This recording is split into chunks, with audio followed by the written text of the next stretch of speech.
Quelques mots d'introduction de notre conférencier suivant, qui est le professeur Olivier Michel de l'ULB. M. Michel obtient son diplôme de docteur en médecine en 1980.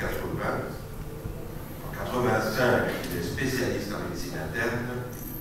En 1991, agrégé de l'enseignement supérieur à l'ULB pour une thèse intitulée « Contribution à l'étude du rôle pathogène des endotoxines dans l'asthme ». Actuellement, il est chef de clinique au CHU de Brugmann, l'hôpital Brugmann, en médecine interne et dans l'unité d'immunoallergologie. Alors, quelques mots de son activité. Son activité de recherche concerne principalement les maladies respiratoires, inflammatoires, non infectieuses. Il s'attache à développer des modèles inflammatoires humains dans le but d'identifier des biomarqueurs et de pouvoir évaluer les effets anti-inflammatoires de nouveaux médicaments dans leur phase précoce de développement. Et d'autre part, il étudie certains facteurs environnementaux associés à un risque de bronchopneumopathie, autre type chronique, la BPCO que vous connaissez, d'asthme ou de dysfonctionnement immunitaire. C'est donc tout naturellement qu'il va nous parler aujourd'hui du rôle de l'exposition de l'endotoxine dans l'asthme. Monsieur Michel, je vous invite à prendre la parole. Monsieur le Président, Monsieur le secrétaire perpétuel, Mesdames et Messieurs, chers amis, c'est évidemment un grand honneur pour moi d'avoir l'opportunité de vous présenter cette conférence intitulée « Le rôle de l'exposition à l'endotoxine dans l'asthme ». Comme vous le verrez, le fil rouge de cette conférence repose sur les différents travaux que j'ai eu l'opportunité de développer depuis maintenant une bonne vingtaine d'années dans ce domaine. Alors, qu'est-ce que l'endotoxine? L'endotoxine est en fait un lipopolysaccharide qui est libéré par les bactéries gram-négatives dans l'environnement extérieur de la bactérie, au départ de la membrane cellulaire. Et donc, ces substances, aussi appelées lipopolysaccharides, se retrouvent dans l'environnement, y compris en dehors de processus lytiques de la bactérie. Alors, ces substances sont reconnues par les organismes eucaryotes par l'intermédiaire de récepteurs. Et le récepteur à l'endotoxine, au lipopolysaccharide, est constitué de 3 éléments principaux. Une partie qui est le CD14 qui est situé dans la membrane de la cellule. Une autre partie qui est le TLR4 qui est transmembranaire et qui a donc un site intracytoplasmique. Et enfin, une partie activatrice qui est le MD2. Lorsque le LPS se fixe à ce récepteur, il entraîne une cascade d'activation de mécanismes de transduction qui aboutit à la translocation du facteur NF-κB vers le génome et à l'expression ensuite de diverses molécules et cytokines pro-inflammatoires. Alors, différentes cellules dans l'organisme sont équipées de ce récepteur, en particulier les cellules présentatrices d'antigènes. Et comme vous le savez, ces cellules sont en fait la synapse entre le système immunitaire inné d'une part et le système immunitaire adaptatif d'autre part. Et donc ces cellules sont cruciales pour coordonner, orchestrer la réponse adaptative par l'intermédiaire de leur interaction avec les lymphocytes T naïfs. Cette interaction se faisant par 2 signaux, un signal dépendant de la présentation de peptides processés à partir des antigènes par la cellule présentatrice au récepteur spécifique TCR des cellules T naïves. Et le deuxième signal est induit par l'activation du récepteur du LPS, le toll-like récepteur, et induit une expression de molécules costimulantes au niveau de la cellule présentatrice qui joue un rôle déterminant dans la différenciation qui suit des cellules T naïves. Alors ces cellules T naïves peuvent se différencier en 3 grands types qui sont les T régulateurs, les cellules TH2 et TH1, les TH1 étant plutôt impliqués dans les mécanismes entre autres de l'auto-immunité et les TH2 dans les mécanismes de défense parasitaire et dans l'allergie. Et donc vous comprenez que l'ensemble de cette orchestration dépendant en particulier de la présence d'endotoxines et d'activation de son récepteur va être déterminante sur le risque que de voir émerger une dominance TH2 en réponse à un antigène donné. Alors, il n'y a pas que les cellules présentatrices d'antigènes qui sont équipées du récepteur OLPS, également des cellules de revêtement, par exemple les cellules épithéliales bronchiques, disposent du TLR4, donc du récepteur OLPS, et donc sont capables d'être activés par l'endotoxine environnementale et d'induire l'expression de différentes protéines pro-inflammatoires. Alors, après ce petit rappel sur l'importance et l'activité des endotoxines, est-ce que les endotoxines sont présentes dans notre environnement? Alors, je fais un petit retour en arrière et je vous parle de la bicinose. La bicinose est une maladie professionnelle qui est liée à l'exposition au coton et au lin. Et cette exposition, on le sait depuis les années, fin des années 40 et début 50, des premières publications, est responsable de maladies respiratoires chroniques qui se manifestent par du sifflement, de la dyspnée, et avec des tableaux très variables qui vont de la dyspnée aiguë, par accès brutaux, à des syndromes beaucoup plus chroniques d'obstruction bronchique. Et donc, ces maladies ont été décrites dans la plupart des activités liées au processing et au travail du coton, que ce soit chez ce qu'on appelle les égraineurs, jusqu'au cardeur, c'est-à-dire au personnel qui peigne le coton dans des machines appelées machines de cardage. Alors voilà ici un travailleur de coton, et vous voyez la dia essentiellement vous illustre la quantité de particules aéroportées dans cet environnement, et on sait que cet environnement est par ailleurs extrêmement contaminé en bassines gram-négatifs. Voilà ici une autre dia plus contemporaine qui concerne le Pakistan, et vous voyez que toutes ces travailleuses, à mon avis, portent un masque qui les protège tant bien que mal de cette exposition massive à ces particules. Alors, le premier auteur, qui est le groupe de Cavagnan, qui a soumis l'hypothèse que ces maladies liées au travail du coton étaient liées à la présence d'endotoxines, est le groupe de Cavagna. Et donc, ce groupe a montré que l'injection d'extrait de coton à des lapins induit un pic de température, donc il s'agit d'un matériel pyrogène, et que ce pic de température était très comparable à celui obtenu par l'injection d'endotoxines pures. D'où l'hypothèse que la présence d'endotoxines dans le coton de ces travailleurs puisse être un facteur induisant la maladie respiratoire chronique. Il a fallu attendre 1987 avec un papier publié dans le New England pour montrer que l'endotoxine, l'exposition à l'endotoxine était susceptible de provoquer une bronchoconstriction. Et il s'agissait d'un groupe d'une soixantaine de sujets normaux, présélectionnés, qui étaient exposés dans une usine de cardage à du coton pendant 6 heures. Et vous voyez que ces patients, ici sur l'axe vertical, la spirométrie, le VEMS, ces patients développaient une diminution du VEMS qui était directement associée aux concentrations en endotoxines dans l'air. Et puis, une étape importante dans le développement de ce domaine fut le développement du test à la Limus, un test qui permet de mesurer les concentrations d'endotoxines dans des liquides biologiques, mais également dans l'environnement.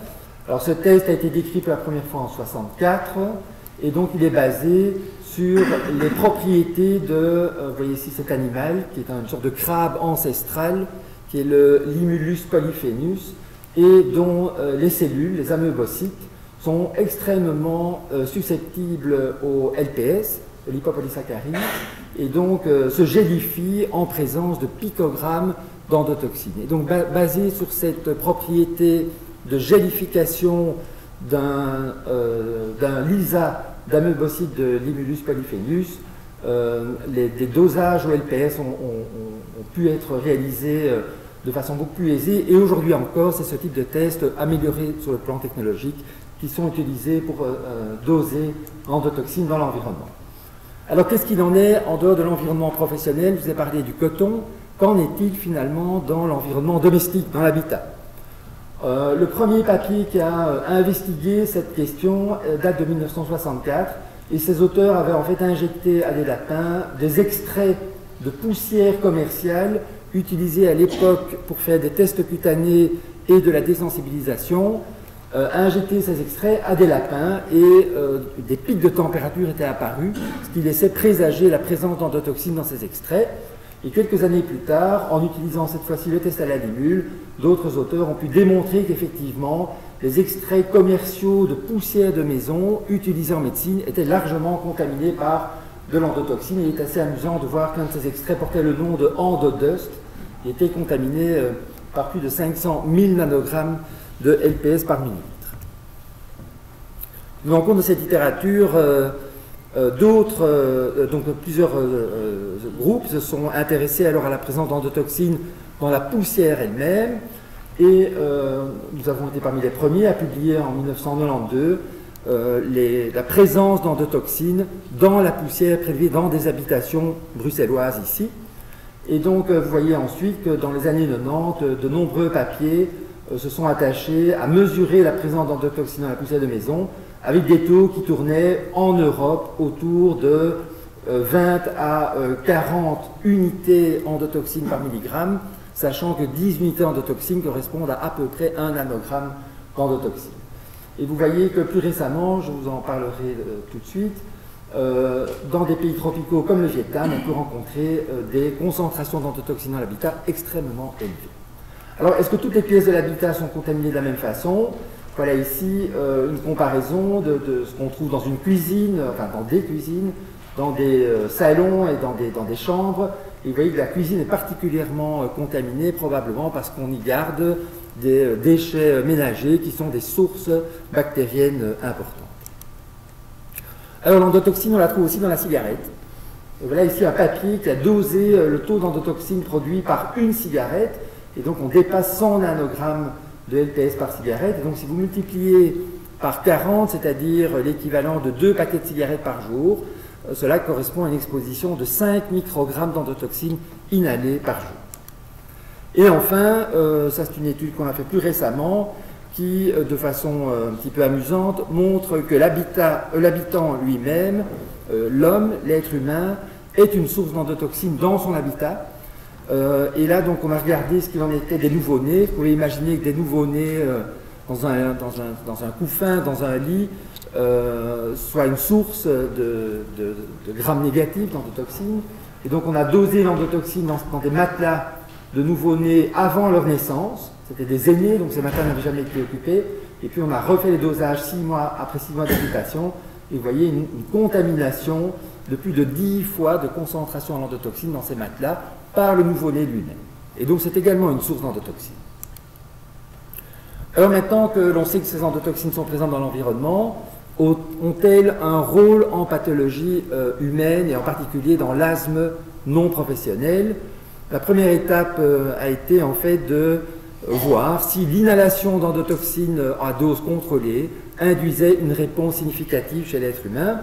Et donc on a exposé à la fin des années 80 des sujets normaux à des concentrations, vous voyez ici, enfin des doses correspondant à 0,02, c'est-à-dire l'équivalent de 2 cigarettes, et puis en augmentant progressivement cette exposition. Et vous voyez qu'en termes de spirométrie, de VEMS, ces patients normaux en fait ne développaient aucune réaction à l'inhalation d'endotoxines par rapport au salin.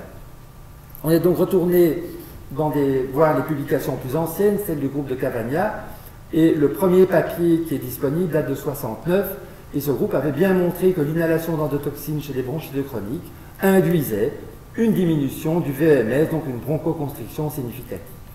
Et donc, tenant compte de ces éléments, on a alors exposé des sujets non plus normaux, mais asthmatiques, légers, ne requérant pas de traitement de fond, à de l'endotoxine, et vous voyez qu'une inhalation de 20 microgrammes induit cette fois, contrairement au sujet normal, une diminution du VMS, une bronchoconstriction, dont la cinétique est différente de ce que l'on peut voir après exposition allergénique.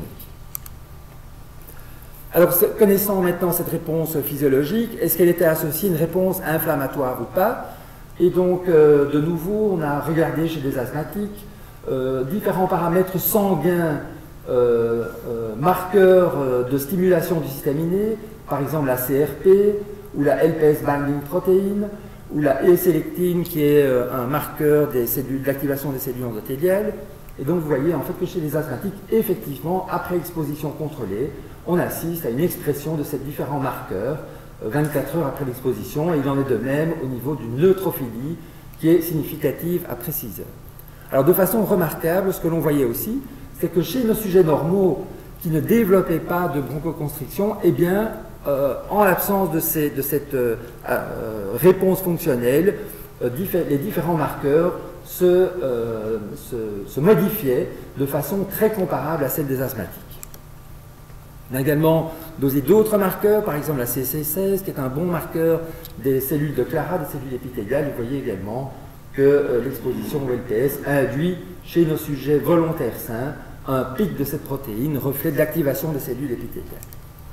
Et puis on a regardé, sachant maintenant que cette inflammation était significative au niveau du sang, est-ce qu'elle se produit au niveau bronchique? Et pour ce faire, pour explorer les bronches, un moyen semi-invasif ou non invasif consiste à réaliser de l'induction de sputum. Et donc en utilisant des aérosols de salin hypertonique, on provoque une expectoration chez le sujet normal. Et donc ça nous permet alors de mesurer avant et après exposition au LPS d'éventuels changements cellulaires au niveau de l'expectoration. Et donc vous voyez ici, après exposition au LPS, une augmentation des cellules totales dans le sputum 24 heures après l'exposition, principalement aux dépens des monocytes et des neutrophiles. Et de façon associée, diverses cytokines se modifiaient 6 heures après l'inhalation du LPS dans le sputum, donc au niveau local, principalement des cytokines impliquées dans la réponse innée, que ce soit l'IL6, le TNF, l'IL8 et d'autres cytokines. Et enfin, est-ce que des symptômes non respiratoires apparaissaient après exposition à ce LPS? Eh bien oui, et ces symptômes sont de façon très caractéristique d'un état de fatigue dans les heures qui suivent l'exposition, et puis de façon plus sévère un syndrome pseudo-grippal, très transitoire de quelques heures, et dans quelques rares cas des nausées, des vomissements et de l'oppression respiratoire. Et vous voyez évidemment que ces symptômes sont liés directement à la dose d'exposition, et qu'elle ne concerne chaque fois qu'un pourcentage de la population, une fraction de cette population, ce qui déjà laisse présager qu'il y a dans la population une grande variabilité interindividuelle de sensibilité à l'endotoxine. Alors ensuite on a regardé si cette exposition et cette réponse inflammatoire générale et locale étaient liées à la dose d'exposition, et effectivement il y a bien un effet lié à la dose dans la réponse inflammatoire, qu'elle soit au niveau des neutrophiles de l'expectoration ou au niveau des neutrophiles sanguins. Enfin, en voulant avancer dans l'identification de nouveaux biomarqueurs, on a, de façon relativement préliminaire, utilisé l'approche protéomique, et je vous rappelle que je suis pneumo-allergologue et pas biochimiste, donc ça implique d'avoir des collaborations. Et donc c'est celle que nous avons eue avec Rudy Wattier à l'université de Mons. Donc c'est une unité de protéomique et de biochimie des protéines. Et donc grâce à cette collaboration, on a pu appliquer l'approche protéomique au niveau de la réponse inflammatoire après exposition au LPS. Et vous voyez ici donc un graphique, enfin une figure d'une électrophorèse bidimensionnelle avant LPS, et puis 6 heures et 24 heures après l'exposition au LPS. Et donc vous voyez ici, c'est évidemment un peu petit, que toutes sortes d'événements se produisent, certaines protéines se lisent, et d'autres protéines apparaissent, qui sont ici agrandies, et grâce à cette équipe, on a pu identifier ces protéines. Il s'avérait qu'il s'agissait de protéines de la famille des S100, des protéines S100, en particulier la calgranuline, qui sont des alarmines, qui sont impliquées dans la réponse inflammatoire aiguë. Et donc, sachant qu'il s'agissait de calgranuline, nous sommes retournés à notre surnageant de sputum, et là, nous avons appliqué un ELISA pour mesurer la protéine elle-même, qui a été fait ici, et effectivement, on peut vérifier qu'il s'agit bien d'une augmentation de cette protéine. Donc, vous voyez ici l'augmentation dans le sputum parallèle à l'augmentation des neutrophiles. La dernière étape étant alors de retourner vers le sang du patient et de vérifier que ce biomarqueur soit mesurable dans le sang, ce qui était le cas, Et donc ici, on a pu alors montrer que la calgranuline était exprimée au niveau du sang après exposition au LPS. Et donc cette approche finalement protéomique est sans doute prometteuse pour identifier d'autres biomarqueurs d'exposition au LPS. Enfin, on a regardé si différentes drogues sont capables de bloquer cette réaction inflammatoire et bien entendu, on s'est d'abord intéressé aux corticoïdes généraux, la prednisolone, et on va simplement se focaliser sur cette partie ici de la figure qui vous montre les neutrophiles au niveau des voies aériennes, avant LPS en blanc et après LPS en noir, après traitement par placebo, et en gris, après 7 jours de traitement par méthylprednisolone, 20 mg par jour. Et vous voyez qu'un pré-traitement par corticoïdes oraux ne bloque absolument pas cette réaction inflammatoire qui est donc corticorésistante. Alors, comme en pathologie, nous avons des maladies corticorésistantes, certaines arthrites rhumatoïdes, on a donc fait appel alors au traitement qu'on utilise dans ces situations, et par exemple des anti-TNF. Et donc là, on a pré-traité des patients ou des volontaires exposés au LPS avec un anti-TNF. Et ce que vous pouvez constater en vous focalisant sur cette partie ici, c'est qu'après LPS, vous avez bien une augmentation des neutrophiles dans le scotum, et lorsque ces patients, ces sujets volontaires sont pré-traités par une injection d'Humira 40 mg, on bloque totalement la réaction neutrophilique. Alors après avoir fait cet ensemble finalement d'évaluation de la réponse à l'endotoxine en exposition aiguë, qu'en est-il de l'exposition chronique? Donc là, on doit faire appel à des études de terrain. En voici une qui est une des plus grandes, qui comporte plus de 800 habitations, 2500 sujets. Elle a été faite aux États-Unis. Et donc vous voyez ici sur l'axe vertical différents marqueurs de présence de l'asthme. Soit le diagnostic d'asthme est établi par des questionnaires, soit les patients ont des symptômes suggérant de l'asthme, soit les patients sont traités pour un asthme. Et vous voyez qu'en fonction de la prévalence de ces différents marqueurs d'asthme, il existe une relation directe avec la concentration en endotoxine prélevée dans la poussière de ces maisons. Et donc la présence d'endotoxine est un facteur de risque de se retrouver en présence de patients asthmatiques avec les différents marqueurs utilisés. Et donc, en voyant ce type de données, on est retourné à des études faites préalablement. Et ici, on a regardé quel était le rôle de l'endotoxine de la maison, de la poussière de maison, sur l'asthme, sur l'évolution d'asthme classique allergique aux acariens. Pour ce faire, on a pris une 70aine de patients allergiques aux acariens qui présentaient de la rhinite ou de l'asthme, et cette allergie était démontrée par des tests cutanés. Et nous avons alors investigué leur habitation, ça impliquait de prélever à plusieurs reprises de la poussière de maison, et nous avons dosé dans cette poussière, dans un premier temps, l'antigène d'acarien lui-même, donc le DERP1, aussi avec une collaboration avec l'université de Gand, avec Johan Kipps et Romain Poels à l'époque. Et donc, qu'est-ce que l'on voit? C'est que si l'on compare les rhinites et les asthmes allergiques aux acariens, le fait d'être exposé à de faibles concentrations en acariens vous donne un risque de développer simplement une rhinite. Parmi les rhinites, seuls 2 patients étaient exposés à des seuils au-delà de 10 microgrammes par gramme de poussière. Alors que chez les asthmatiques, plus de la moitié des patients étaient exposés à ce seuil qui est aujourd'hui considéré comme crucial. Et donc le fait d'être allergique aux acariens et exposé aux acariens eux-mêmes est un facteur de risque de développer de l'asthme. Maintenant, vous savez aussi que dans l'asthme, il y a une énorme disparité de sévérité. Vous avez une majorité d'asthmatiques légers, puis vous avez des asthmatiques extrêmement sévères qui requièrent une corticothérapie, des divers traitements anti-inflammatoires. Et donc la question se posait, est-ce que les patients les plus sévères sont les patients les plus exposés aux acariens ou pas? Et donc c'est ce qui a été fait ici. Et donc vous regardez ici la partie du bas et on vous montre la lourdeur du traitement anti-asthmatique éventuellement combiné à la fonction pulmonaire avec l'exposition, le niveau d'exposition aux acariens. Vous voyez qu'il n'y a aucune relation. Donc le fait d'être asthmatique, allergique aux acariens et exposé à des très fortes concentrations en acariens ne crée pas le risque d'asthme sévère. En revanche, si l'on regarde un facteur synergique, qui est l'endotoxine, Là, il existait bien une relation entre la concentration en endotoxine de la poussière de maison et le niveau de sévérité de ces patients.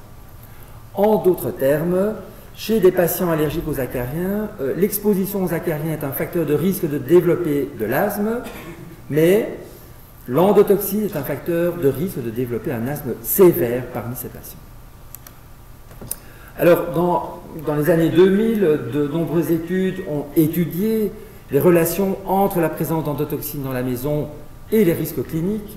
Et par exemple, en particulier, on va le voir en détail tout de suite, le groupe de von Mutius et de Farlander, donc en Allemagne et en Suisse, ont montré que l'exposition à l'endotoxine était associée à un risque de wheezing, on va dire d'asthme non allergique, mais au contraire, à une diminution du risque de maladie allergique elle-même. Une diminution du risque de rhume des foins et une diminution du risque d'asthme, cette fois-ci allergique. Donc un effet paradoxal. Alors d'autres équipes plutôt américaines, celle qui suit ici une cohorte nationale américaine, comprend plusieurs milliers de patients, elle est plus dans le sens que je vous ai montré, c'est-à-dire d'un facteur de risque d'asthme lié à la présence d'endotoxine dans l'habitat. Voici ici plus en détail le papier sans doute clé, publié par von Mutius et Farlander dans le New England il y a une bonne dizaine d'années, et qui vous montre le risque d'avoir chez des enfants de 8 à 10 ans du sifflement respiratoire, du wheezing non allergique, associé à l'exposition à l'endotoxine prélevée dans leur matelas. Et donc un risque attendu. Mais de façon très surprenante, ce risque était inversé lorsqu'on regardait les enfants sifflants, les enfants asthmatiques, mais allergiques, associés à une sensibilisation à un allergène. Et là, vous avez une relation inverse. Donc un effet paradoxal d'un facteur environnemental sur une pathologie. Et donc la question se posait, est-ce qu'à un moment donné, l'endotoxine aurait un rôle protecteur, peut-être pas, et sans doute pas contre l'asthme, mais contre les allergies en général. C'est ce qu'on appelle l'hypothèse de l'hygiène, qui a été proposée par Strachan pour la première fois en 1989. Alors je reviens ici à la dia que je vous avais montrée. Effectivement, l'endotoxine, par l'intermédiaire du récepteur TOL, joue un rôle crucial dans l'orchestration du système adaptatif par l'intermédiaire des deux signaux présentés par les cellules présentatrices et par l'induction de la différenciation des T naïfs en T régulateurs, en TH2 et en TH1. Donc on comprend que l'endotoxine présente ou non à ce niveau-là puisse jouer un rôle déterminant dans l'orchestration de la réponse adaptative. Et donc, allant dans ce sens-là, malheureusement, la dia c'est... un travail qui a été publié dans le Lancet et qui montre en fait, chez une soixantaine de tout jeunes enfants de l'âge de 2 ans, ayant des problèmes respiratoires de type asthmatiforme, quelle était la concentration en endotoxine dans leur poussière en fonction de la présence de tests cutanés allergiques positifs ou non. Et donc ce que l'on voit, pas très bien, parce que la dia a été transformée par le mauvaise... ce que l'on voit, c'est que les enfants qui ont des tests cutanés positifs pour des allergènes environnementaux sont exposés à des concentrations d'endotoxine significativement moindres que les enfants qui sont asthmatiques et qui n'ont pas de tests cutanés allergiques aux allergènes. Alors une autre étude beaucoup plus large ensuite, publiée 6-7 ans plus tard, a étudié, une étude longitudinale très importante, a étudié 440 enfants pour lesquels une documentation environnementale a été obtenue à la naissance. Donc dès la naissance, les auteurs ont mesuré dans la poussière de maison de ces enfants la concentration non seulement en acarien, en allergène d'acarien, mais également en endotoxine. Et puis ces enfants ont été suivis pendant 8 ans. Et à l'âge de 8 ans, on les a évalués sur le plan clinique. Et je vais vous résumer ceci, qui est évidemment fort complexe. On a regardé à l'âge de 8 ans quels étaient les enfants devenus asthmatiques. Et puis on est retourné aux caractéristiques de la poussière de maison à la naissance.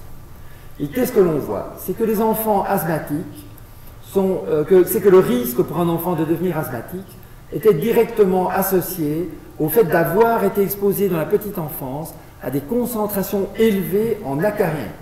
Donc être exposé à une forte concentration en acarien, augmenter le risque pour ces enfants à l'âge de 8 ans, augmenter le risque par 3 de développer un asthme à l'âge de 8 ans. Alors que l'exposition précoce dans la vie à l'endotoxine n'avait aucune relation avec le risque d'asthme à l'âge de 8 ans.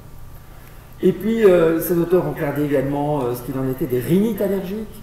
Et là aussi, l'exposition aux acariens tôt dans la vie est un facteur de risque, mais l'exposition à l'endotoxine semble être un facteur, lui, protecteur contre le risque de développer une rhinite allergique. Et enfin, ces auteurs ont regardé à l'âge de 8 ans quelle était la sensibilisation allergénique à l'aide de tests cutanés, et de façon très étonnante, ce qu'ils ont observé, donc sur un très grand groupe, plus de 400 enfants, c'est que le fait d'avoir été exposé à l'endotoxine tôt dans la vie était un facteur protecteur contre le risque de développer une sensibilisation à divers allergènes environnementaux. Alors dans le même temps, en Europe, c'est donc le groupe d'Erika Vognoutius, elle, qui s'est intéressée aux enfants vivant en milieu rural, comparé à des groupes références, et ce sont les études sous le pseudonyme Parsifal et Gabriela, qui montrent que la prévalence de l'asthme en milieu rural, ici en orange, est inférieure au groupe contrôle et qu'il en est de même pour le statut allergique. Le fait de vivre à la campagne semble être un facteur de protection. Alors, maintenant que nous avons vu cette possibilité d'avoir un effet protecteur de ces endotoxines dans l'environnement, on a également vu qu'il y a une grande variabilité interindividuelle de la réponse à l'endotoxine. Y a-t-il des facteurs génétiques qui déterminent la réponse à l'endotoxine? Alors ici aussi, la dia est mal passée.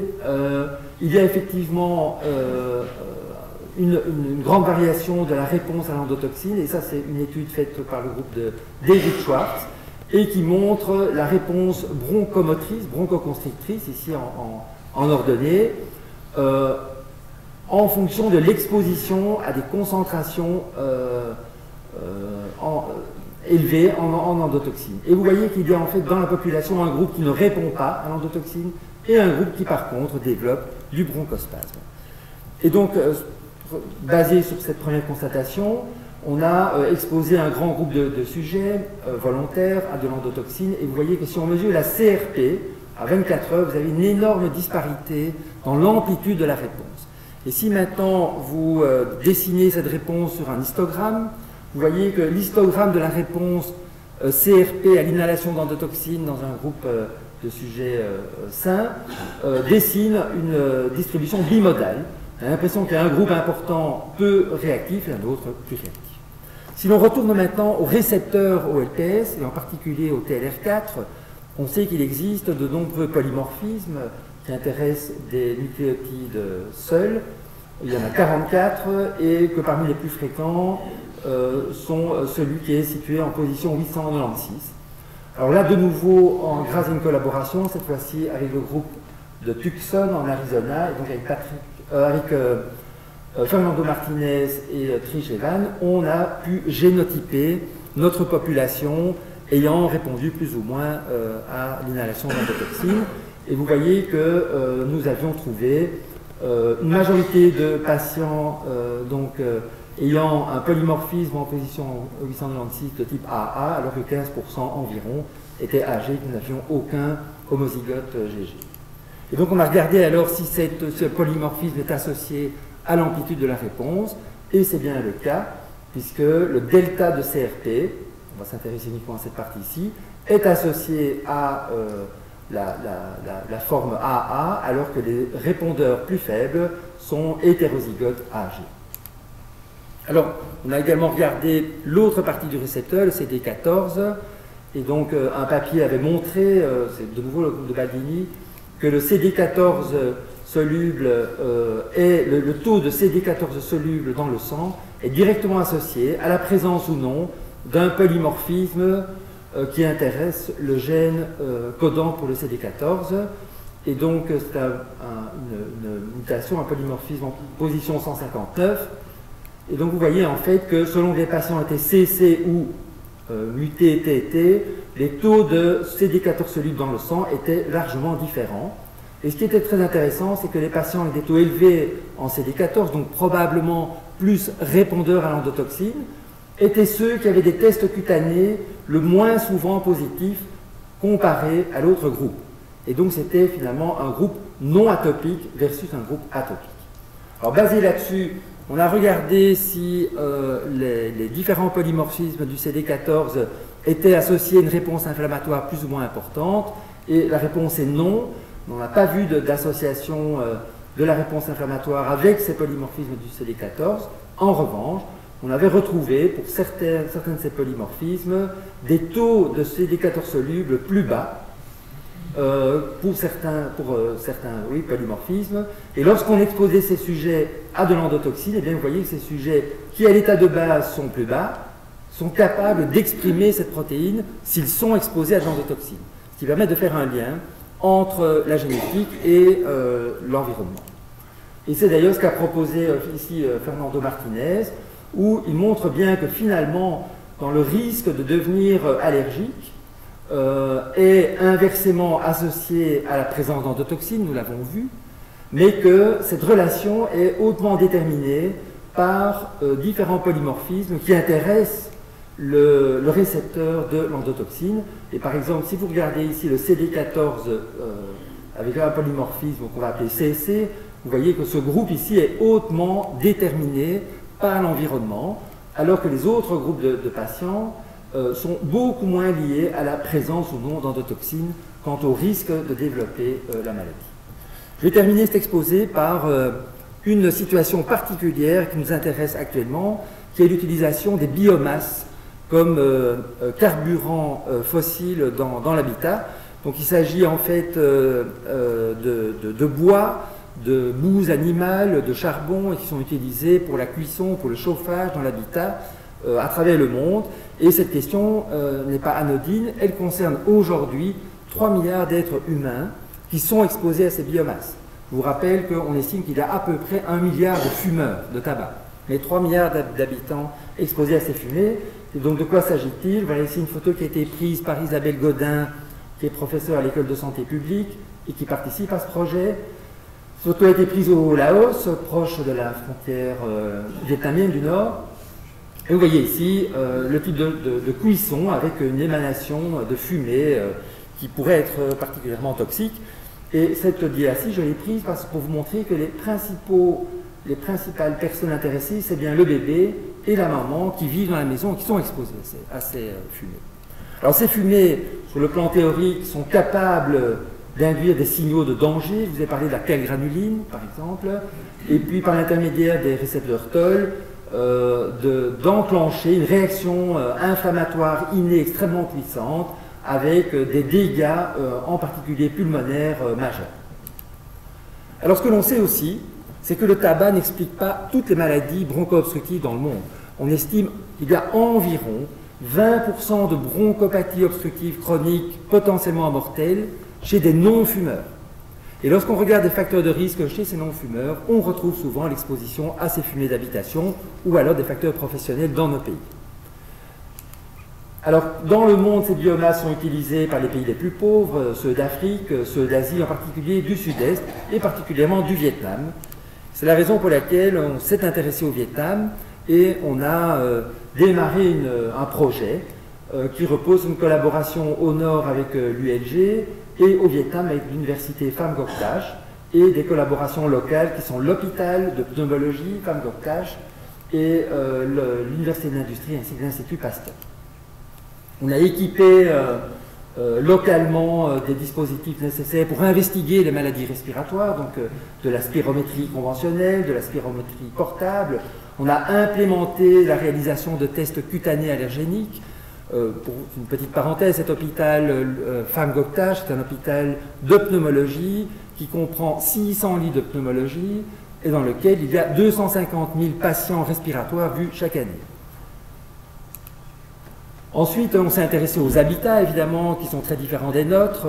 Et donc, on a fait ce qu'on appelle une typologie, mais je n'ai pas le temps d'entrer dans les détails. Ce qui nous intéresse ici pour la fin de cet exposé, c'est particulièrement l'habitat rural, où sont utilisées ces biomasses pour des raisons de cuisson et de chauffage au nord en tous les cas. Et donc, dans un premier temps, on a regardé parmi 600 patients CRD, ça signifie Chronic Respiratory Disease, quels étaient les allergènes les plus fréquemment positifs dans cette population. Et de façon très résumée, les principaux allergènes responsables de sensibilisation sont les acariens, à la fois les acariens européens, mais également les acariens tropicaux, Glomia tropicalis, et également le cafard, donc, qui est également une cause de sensibilisation fréquente. Alors en faisant cela, on a alors regardé quels étaient les facteurs de risque du style de vie par rapport au risque d'avoir une sensibilisation à l'un ou à plusieurs de ces allergènes. Pour ce faire, on a évalué un score de sensibilisation aux acariens et puis des scores plus globaux de sensibilisation aux allergènes aéroportés. On va se focaliser uniquement sur cette partie-ci de la dia. Et de façon la plus simple, on a comparé quels étaient les niveaux de sensibilisation dans les populations rurales et puis dans les populations urbaines. Les populations rurales sont en noir, elles sont nées à la campagne, elles vivent à la campagne, et en gris sont les populations urbaines qui sont nées en ville et qui vivent en ville. Et vous voyez clairement qu'il y a un risque de sensibilisation allergénique largement supérieur, quels que soient les scores qu'on utilise d'ailleurs, dans les populations urbaines comparé aux populations rurales. Et là, ce qui était évidemment, qui renforçait cette idée, c'est qu'à Ho Chi Minh Ville, à Saigon, existe une immigration différente de la nôtre, une immigration massive interne. C'est-à-dire qu'environ 200 000 habitants des campagnes arrivent chaque année en ville. Et donc c'est un flux migratoire de populations nées en ville et habitants nées à la campagne et habitant maintenant en ville. Et il s'agit en fait des petits carrés blancs, vous voyez là. Et vous voyez que ces populations nées à la campagne et immigrant en ville ont finalement un statut intermédiaire au niveau allergénique, aux deux extrêmes qui sont les populations rurales pures et urbaines pures. Alors on a regardé ce qui caractérise ces populations rurales, pourquoi est-ce qu'elles font moins de sensibilisation allergénique. On a regardé le tabagisme, et donc on a classiquement distingué des petits fumeurs, moins de 10 paquets années, et des grands fumeurs, plus de 10 paquets années. Et vous voyez ici la distribution dans les trois catégories, donc les ruraux, les urbains et les ruraux émigrés en ville. Et vous voyez qu'en gros la distribution est la même. Le tabagisme est à peu près le même que l'on soit en ville ou pas en ville. On fume autant. En revanche, si on regarde les fumées d'habitation et en particulier l'utilisation du bois pour cuire les aliments, vous voyez qu'une large majorité concerne les populations rurales et vivant à la campagne. Il va de soi que faire du feu dans son salon en ville semble beaucoup plus compliqué que si vous êtes dans une maison dont je vous ai montré l'aspect rural. Et puis, on a regardé alors si ces deux facteurs, le tabagisme lui-même et le fait d'être exposé aux fumées d'habitation, étaient un facteur de risque de sensibilisation allergénique. Et de façon assez surprenante, on va commencer avec le fait d'être grand fumeur, plus de 10 paquets années ou moins de 10 paquets années, et le risque d'être sensibilisé à l'un des scores d'allergènes aéroportés. On va prendre le dernier qui sont les scores d'acariens. Et ce que l'on voit de façon très surprenante, c'est que le fait d'être un grand fumeur protège contre le risque de développer une sensibilisation allergénique. Et qu'il en est de même pour les populations exposées au wood cooking. Et donc le fait d'être exposé à des fumées d'habitation protège contre le risque de développer une sensibilisation allergénique. Maintenant, si l'on regardait de façon plus fine et que l'on regarde les grands fumeurs ici, et que parmi eux, on compare ceux qui sont exposés à la fumée d'habitation, biomasse, et ceux qui ne l'étaient pas, les scores d'allergénicité étaient les mêmes. En revanche, si on regarde les petits fumeurs, qui ne fument pas ou très peu, et que l'on regarde la présence de fumée d'habitation ou non, ce que l'on constate, c'est que la fumée d'habitation, chez les non-fumeurs, protège à elle seule contre le risque de développer une sensibilisation. Et que finalement, le risque maximum de sensibilisation se retrouve chez les non-fumeurs, non exposés aux allergènes, aux fumées d'habitation, et par définition vivant en milieu urbain. Et donc ces résultats sont évidemment assez provocants. Je ne dis pas ici que fumer est bon pour la santé. Fumer fait 30 millions de morts par BPCO. On est ici dans la compréhension de mécanismes de sensibilisation allergénique. Et donc, si on regarde la littérature toute récente et que l'on épluche les papiers, parce que les auteurs sont généralement assez discrets sur cette donnée assez touchy, eh bien, oui, effectivement, voilà 4 papiers américains, population américaine, population chinoise, une population vietnamienne, et une autre américaine, c'est le fameux étude, le National Survey, dont je vous ai parlé. Et vous voyez en fait que si on regarde les marqueurs d'allergénicité, les tests cutanés, la présence d'IgE spécifique, eh bien, le risque d'être sensibilisé est toujours inférieur à 1 chez les fumeurs comparé aux non-fumeurs. Et qu'il y aurait donc un effet protecteur de ces expositions finalement stimulant l'inné, que ce soit par des fumées de tabac ou par des fumées d'habitation. Alors, est-ce qu'il y a des données maintenant, je dirais, biologiques qui iraient dans ce sens? Et donc voilà ici des papiers récents, par exemple un papier publié dans Human Molecular Genetics, qui montre que la fumée induit des changements de méthylation du DNA qui impliquent, parmi ces changements, des modifications de régulation de la réponse TH2. Un autre papier, très intéressant, réalisé en Pologne par une équipe new-yorkaise, et qui montre bien que l'exposition aux biomasses, aux fluides, donc aux carburants solides domestiques, diminue la méthylation du DNA sanguin chez les femmes, uniquement chez les femmes qui n'ont jamais fumé. Et enfin, l'on sait aussi que ces fumées d'habitation et la cigarette, je vous l'ai dit en début de cet exposé, sont des sources d'endotoxines majeures dans l'environnement. Et donc, je pense que on arrive à la fin de l'exposé, je vous rassure. Bien entendu, on a voulu alors doser la présence d'endotoxines au Vietnam, dans ces populations rurales qui semblent très protégées. Et voilà ce qu'on en a obtenu. Ce sont des résultats tout à fait récents de quelques semaines. Effectivement, en milieu rural, on trouve des concentrations en endotoxines très élevées, en particulier dans la cuisine, ce n'est pas un hasard, comparé au milieu urbain vietnamien, avec des variations en fonction des sites d'habitation. Et si vous comparez, en utilisant des méthodes vraiment similaires, les concentrations qu'on trouve aux États-Unis, vous voyez qu'on est dans des niveaux qui sont absolument majeurs par rapport à la situation américaine. Et donc l'hypothèse à ce stade-ci, une nouvelle hypothèse, c'est que la disparition de l'exposition aux fumées d'habitation et au feu ouvert qui relâche, qui contamine l'environnement par de l'endotoxine, associé à l'occidentalisation des sociétés rurales, pourrait être un facteur de risque de développer des maladies allergiques au sein de cette population. Et donc ici, on a affaire finalement à une nouvelle hypothèse de l'hygiène, une troisième hypothèse, les deux premières reposant sur la présence d'animaux en milieu rural, la seconde sur les parasitoses dont je n'ai pas eu le temps de vous parler, et voilà une troisième hypothèse qui pourrait être celle-là. Et pour conclure, qu'en est-il finalement du rôle de l'endotoxine dans les maladies respiratoires? Clairement, la présence d'endotoxine est un risque d'asthme sévère et de bronchopathie, mais la présence d'endotoxine pourrait avoir des effets protecteurs sur les sensibilisations allergéniques de la population. Je vous remercie pour votre attention.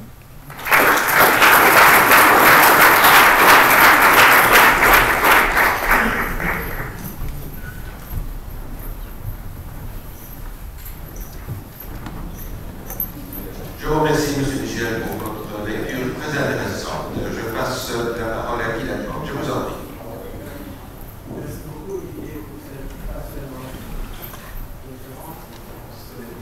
Et donc j'avais deux questions. La première, c'est quand tu parles de tes inductions EPS chez les sujets sains, tu dis que chez certains sujets, tu arrives à avoir une réduction du VENS, en même temps que tu as une augmentation de la CRP.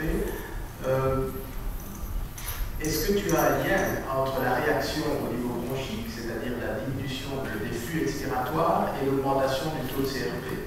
Non. Tu ne l'as pas mentionné. Donc c'est des réponses dissociées. Non, donc effectivement, donc j'ai montré une dia où l'on voit la réponse en termes de CRP ample chez les sujets sains qui ne développent pas de modification bronchomotrice, et une réponse CRP tout à fait identique chez les sujets asthmatiques qui développent une réponse bronchomotrice à l'endotoxine. Donc il n'y a pas du tout de relation. Chez les sujets sains, si on focalise sur le sujet sain, ceux qui ont une réponse forte en CRP ne sont pas ceux nécessairement qui vont avoir une diminution des flux respiratoires. Non, il n'y a pas de relation avec l'intensité de la réponse inflammatoire périphérique. Alors, annexé à cette question-là, c'est un petit débat, mais je pense, si je me souviens bien, avoir lu ces papiers-là, il y a une chute de la CBF en même temps que la chute du VENS. Et donc, on est plus dans le cadre d'une réponse restrictive induite plus que obstructive. Est-ce que tu es d'accord avec ça? Absolument. Donc là, je me suis, pour simplifier l'exposé, concentré sur le VEMS, qui est un marqueur non pas seulement d'obstruction, mais également de restriction. Nous avons des données qui montrent effectivement que la réponse est au moins mixte, c'est-à-dire qu'elle implique également sans doute un processus d'alvéolite et donc de restriction. D'ailleurs, il y a un ou deux papiers qui montrent une diminution de la diffusion alvéolo-capillaire après exposition au LTS. Ça ne m'étonne pas. Et alors, pour revenir à la fin de ton exposé, très intéressant, je voulais te dire que nous avons récemment réévalué l'ensemble de nos patients asthmatiques dans le cadre de notre clinique de l'asthme. On a une cohorte d'environ 1000 patients. Et pour apporter de l'eau au moulin de ce que tu as défendu, nous trouvons que parmi les asthmatiques fumeurs, il y a une diminution du processus de sensibilisation, mais qui est basée sur des races ici dans le papillomavirus cutané, mais qui porte sur certains allergènes, et qui porte essentiellement sur les pollens de graminées et de bétulacées. Mais on voit clairement une diminution de la sensibilisation chez les asthmatiques fumeurs. Mais c'est ce qui est intéressant, le taux total d'IgE est le même.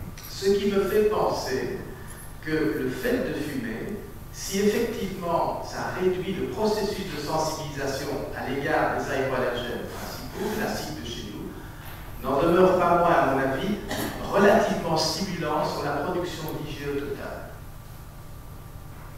Donc effectivement, c'est également nos données et celles des 4 papiers que j'ai cités qui montrent bien que cet effet protecteur des fumées, au sens général, parce que vous avez compris que je n'ai aucun lien, je l'ai oublié de vous le dire, avec l'industrie du tabac.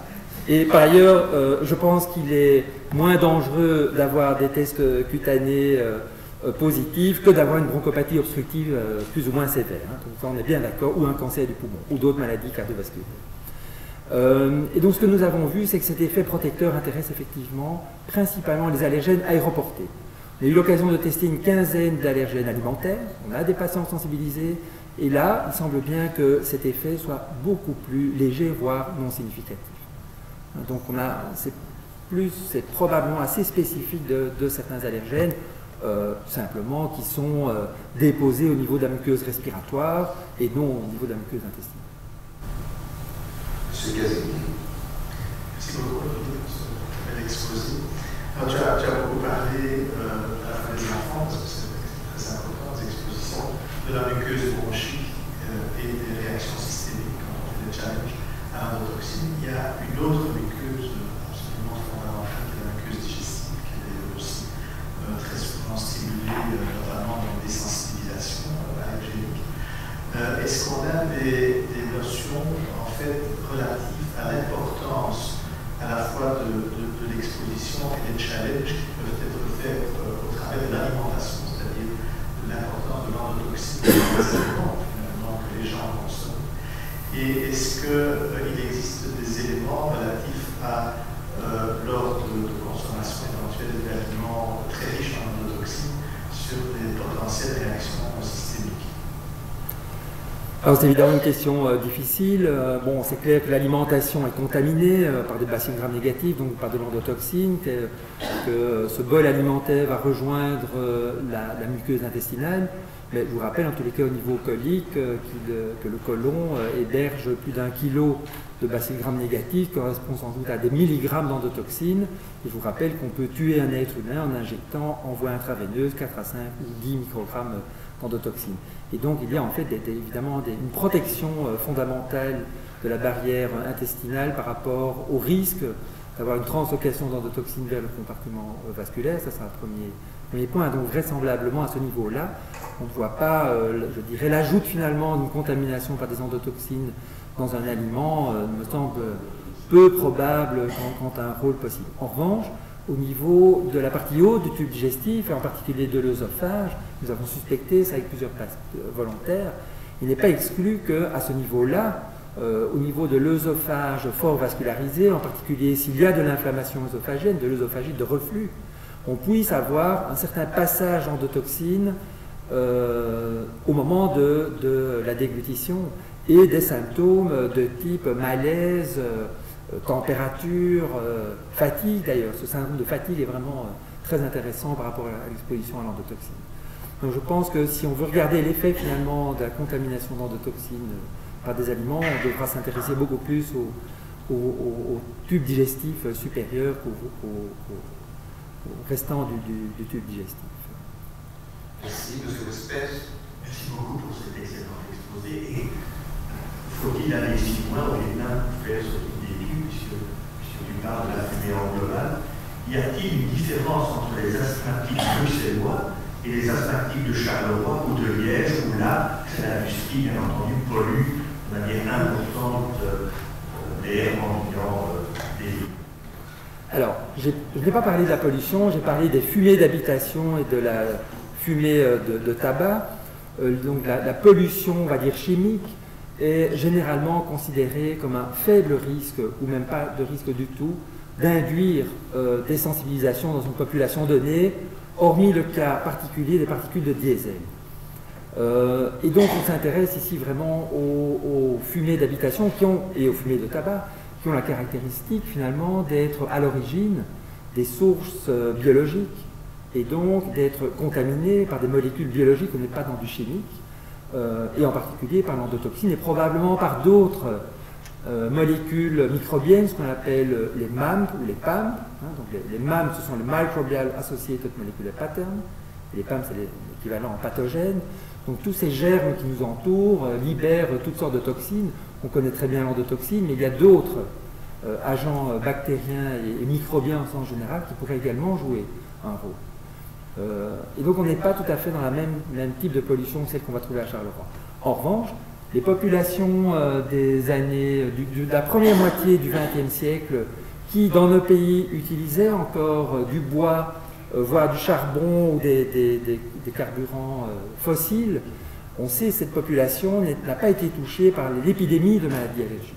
Cette épidémie, elle démarre aux environs des années 50, au moment où finalement le mode de vie ancestral, même dans nos populations, de type rural parfois, se transforme fondamentalement et où l'équipement, le chauffage central, l'équipement moderne de nos habitats se met en place.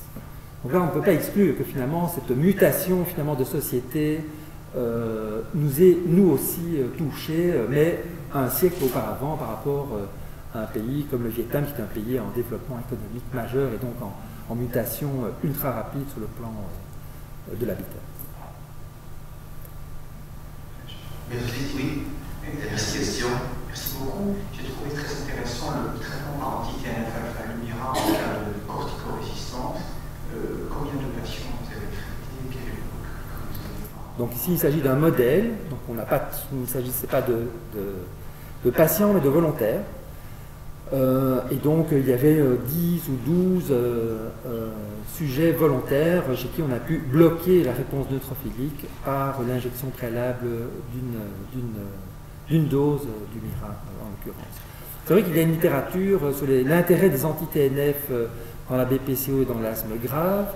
Il faut bien dire que dans l'asthme en particulier à neutrophile, il faut bien dire que cette littérature est devenue aujourd'hui assez décevante, que les essais bien conduits ont plutôt montré un bénéfice très mineur, voire non significatif.